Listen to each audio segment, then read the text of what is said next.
நீங்க மியூசிக் போட்டு கொடுத்து துட்டு வாங்கிட்டீங்கல்ல. ஆமா. இப்போ எப்படி அந்த பாட்டு உங்களுக்கு சொந்தம்னுவீங்க? ப்ரொடியூசருக்கு தானே சொந்தம். இப்போ வேலை வெட்டி இல்ல, போய் யாராவது ஒரு ஒர்க் கொடுங்க, அவர் அதுல கான்சென்ட்ரேட் பண்ணிட்டு போவாரு. ஹலோ ஃப்ரெண்ட்ஸ், இளையராஜாவுக்கு வேலை வெட்டியே இல்ல, அதனாலதான் இவர் இப்படி பண்ணிக்கிட்டு இருக்காரு அப்படின்னு சைலா ரொம்ப ஆதங்கமா சொல்லியிருக்காங்க. நடிகை வனிதா விஜயகுமார் மற்றும் ராபர்ட் மாஸ்டர் இணைந்து நடித்த படம் தான் மிஸ்ஸஸ் அண்ட் மிஸ்டர். இந்த திரைப்படத்துல இளையராஜாவோட இசை பயன்படுத்தப்பட்டதன் காரணமாக அது தொடர்ந்து பட்டு வருகிறது. இந்த சம்பவம் நடிகை வனிதாவை ரொம்பவும் வருத்தத்தில் ஆழ்த்தியுள்ளது.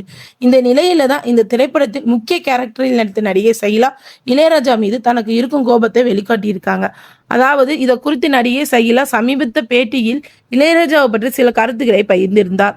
அதுல என்ன சொல்லியிருக்கான்னு பார்த்தா, இளையராஜாவுக்கு தற்போது அதிக வேலைகள் இல்லை, அவர் எத்தனை திரைப்படங்களுக்கு இசையமைக்கிறார் என்பதும் தெரியவில்லை. இளையராஜா ஒரு வாழும் இசை மேதை, அவர் மக்கள் கொண்டாடி வருகின்றனர்.